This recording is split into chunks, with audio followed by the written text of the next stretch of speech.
नमस्कार। एक दिल दहलाने वाली घटना प्रकाश में आई है। कुवैत के दक्षिणी शहर मंगाफ में एक इमारत में आग लगने से कम 41 भारतीय लोगों की मौत हो गई। आग बुधवार सुबह लगी और पूरी इमारत जलकर राख हो गई। तड़के लगी आग तेजी से पूरी इमारत में फैल गई और कई लोग इमारत के अंदर ही फंस गए। इस हादसे में कई लोग गंभीर रूप से घायल हुए हैं। स्थानीय मीडिया ने यह जानकारी दी है। मीडिया रिपोर्ट्स के मुताबिक यह कैंप भारतीय मजदूरों का बताया जा रहा है और ज्यादातर लोग भारतीय बताए जा रहे हैं। वरिष्ठ पुलिस अधिकारी ईद रशीद अहमद ने बताया कि घटना की जानकारी स्थानीय समय के अनुसार सुबह करीब 6 बजे दी गई। जिस इमारत में आग लगी थी उसमें मजदूर रहते थे। दर्जनों लोगों को बिल्डिंग से बाहर निकाल लिया गया है, लेकिन आग की वजह से कई लोगों की मौत हो गई है। कुवैत स्वास्थ्य मंत्रालय की तरफ से जारी बयान के मुताबिक बिल्डिंग में से रेस्क्यू किए गए सभी घायल लोगों को नजदीकी अस्पताल में इलाज के लिए भर्ती कराया गया है। इनमें से कुछ की हालात गंभीर बताई जा रही है। मंत्रालय ने कहा है कि बिल्डिंग में लगी आग में घायल हुए लोगों को सही मेडिकल सेवा देने के लिए डॉक्टर और अधिकारी सभी कदम उठा रहे हैं। पुलिस अधिकारी ने बताया कि इस बिल्डिंग में करीब 195 मजदूर लोग रहते थे। बिल्डिंग में मलयाली लोगों की आबादी ज्यादा है। उन्होंने आगे कहा है कि आग पर पूरी तरह से काबू पा लिया गया है। हालांकि अभी तक कुछ लोगों के अंदर फंसे होने की उम्मीद है। रेस्क्यू ऑपरेशन लगातार जारी है। इस बिल्डिंग का मालिकाना हक एनबीटीसी ग्रुप के तहत मलयाली कारोबारी केजीर अब्राहम के पास है। वहीं इससे पहले जनवरी महीने में कुवैत की एक बड़ी तेल रिफाइनरी में भी मरम्मत के काम के दौरान आग लग गई थी। इस घटना में 2 कर्मचारियों की मौत हुई थी। इसमें भी 5 लोग गंभीर रूप से घायल हो गए थे। कुवैत शहर में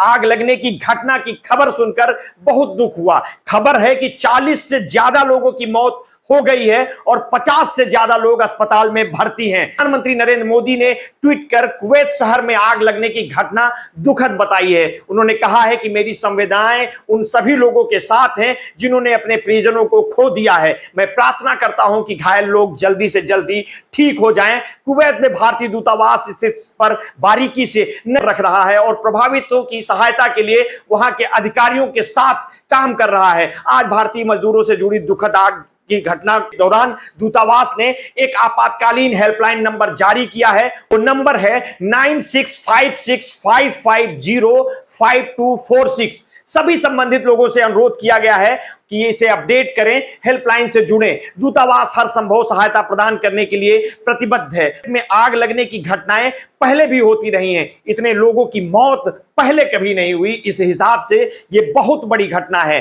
भारतीय समुदाय और कुवैत के लोग भी घबराए हुए हैं। स्थानीय अखबार टाइम्स ऑफ कुवैत के संपादक रेवेन डिसूजा कहते हैं कि भारत के अलग अलग इलाकों से कुवैत जाकर काम करने वाले लोग वहां किन हालात में रहते हैं, इस सवाल पर रेवेन डिसूजा ने बताया है कि ये नहीं कह सकते कि यहां सब लोग बुरे हालात में रहते हैं। कई लोगों के लिए अच्छी हालात भी होते हैं, लेकिन कभी कभी छोटे मोटे वायलेशन होते रहते हैं। जहां ये मजदूर रहते थे, कंपनी उन्हें अच्छा वेतन और रहने के लिए अच्छी जगह मुहैया कराती है, इसलिए लोग कुवैत आना चाहते हैं। लेकिन कभी कभी अचानक कुछ हो जाता है जिसके बारे में हमने सोचा नहीं होता। वायलेशन को लेकर अभी जांच जारी है और पता लगेगा कि लोगों की मौत कैसे हुई है। ये कुवैत और हम सभी लोगों के लिए एक बहुत उदास दिन है। प्रधानमंत्री मोदी जी ने भी इस पर ट्वीट किया है।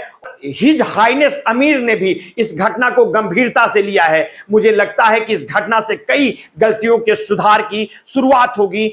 बिल्डिंग में रहने वाले 195 लोगों में से केवल 67 लोग खतरे से पूरी तरह से बाहर हैं। इस बिल्डिंग में इतने सारे लोगों के रहने की क्षमता नहीं थी। इसमें कोई शक नहीं कि वहां नियमों का उल्लंघन हुआ था। क्षमता से अधिक लोगों को रहना तब तक समस्या नहीं थी जब तक कि वहां आग नहीं लगी थी। सरकार मजदूरों के रहने की व्यवस्था देने वाली कंपनियों के टर्म्स एंड कंडीशन की समीक्षा कर रही है। स्थानीय मीडिया की रिपोर्टों में यह कहा गया है कि उस इमारत में क्षमता से अधिक लोग रह रहे थे। पुलिस के एक सीनियर अधिकारी ने सरकारी टेलीविजन को बताया है कि घटना के वक्त इमारत में बड़ी संख्या में लोग मौजूद थे। उन्होंने बताया कि दर्जनों लोगों को निकाल लिया गया है, लेकिन आग की वजह से दम घुटने के कारण अधिक लोगों की मौत हुई है। पुलिस अधिकारियों ने यह भी बताया है कि इस तरह की रिहायशी इमारतों में क्षमता से अधिक लोगों के रहने के मुद्दे को लेकर पहले भी कई बार चेतावनी जारी की गई है। सभी मजदूर एक ही कंपनी में काम करते हैं। कुवैत की उप प्रधानमंत्री शेख फहद यूसुफ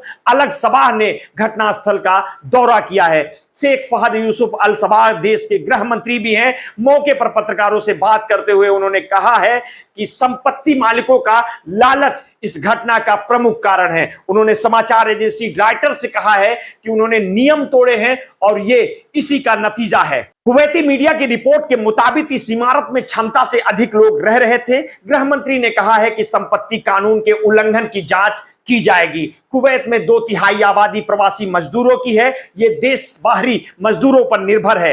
खासकर निर्माण और घरेलू क्षेत्र में मानवाधिकार समूह की कई बार कुवैत में प्रवासियों के जीवन स्तर को लेकर सवाल उठ चुके हैं। आगे की जो भी अपडेट होंगी आपको देते रहेंगे। आपने अगर अभी तक हमारे इस चैनल को सब्सक्राइब नहीं किया तो कर लीजिए, बेल आइकन दबाना ना भूलिए। अपने स्वास्थ्य के प्रति सचेत रहिए, सजग रहिए, अपना ध्यान रखिए। बहुत बहुत धन्यवाद। साधुवाद।